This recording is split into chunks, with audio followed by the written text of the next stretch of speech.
Hello guys, so ito yung number 4 na video natin about Microtech. Ngayon na video is all about upgrading OS and firmware. So, dapat updated yung router OS natin at saka yung firmware para hindi tayo vulnerable sa attack, no? Mga outside na hacker, hindi mapapasok yung network natin. So, saan tayo mag-update or mag-upgrade ng packages at saka firmware?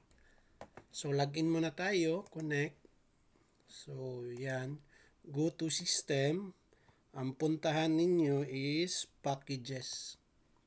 So, ito yung mga recent packages. Naka-disable dito ngayon ang IPv6, no? But this is capable for IPv6. Hindi lang siya enable. So, gawin nyo, check for updates. Dito, ito yung isa na kailangan natin. So, dapat connected na yung router natin sa internet because kukuha tayo ng update doon sa internet sa website ng Microtech. In this case, kasi wala yung internet natin, so currently ito yung installed version natin. Pag meron kayong internet, no, doon sa computer ninyo, kung maka-upgrade kayo, makikita nyo yung version dito. Tapos merong information dito kung ano yung ginawang pagbabago on the latest version. And then dito na part, meron ditong download at saka download and install. So may dalawang button dito pag connected ka sa internet, okay? Ang download, pag i-click mo yung download, da-download siya pero hindi pa siya na-install. Mai-install lang siya pag once na reboot mo yung PC. Yung router mo. Now, yung button na download and install, once download, it's also installed. No? I-install niya yung packages na dina-download mo. Okay? But, to make sure, after ninyo ma-download at saka install, dapat always reboot. No? Reboot. So, ganyan, reboot tayo. Nagre-reboot ako kahit wala akong upgrade, so papakita ko lang sa inyo, no. Magre-reboot tayo. Now and then magre-reboot tayo. So dapat connected kayo sa internet, ha. Dito wala lang connection kasi walang internet connection yung ano ko, cellphone lang yung internet ko. Connect natin. Yan. Ba't hindi na siya connect? Nagre-reboot pa kasi, di ba? Hindi pa nagre-read yung ano niya, yung UTP port.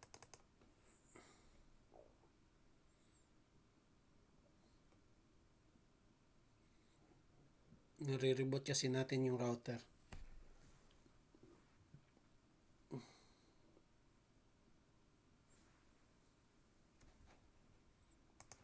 Yan yung password natin. I-add natin to dito.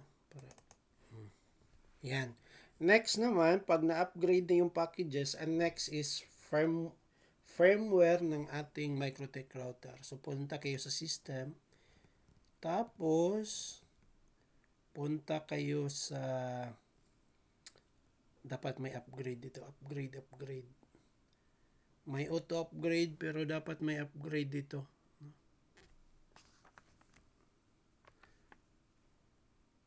Or router board, no? So, yan. So, sa router board, ito yung i-upgrade natin yung ating firmware.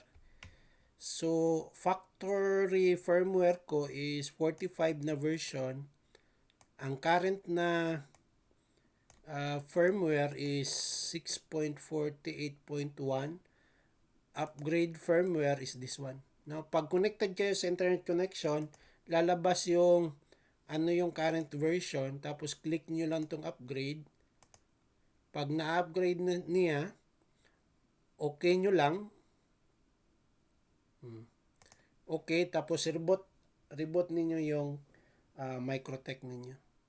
Yan, so system, then shutdown o reboot.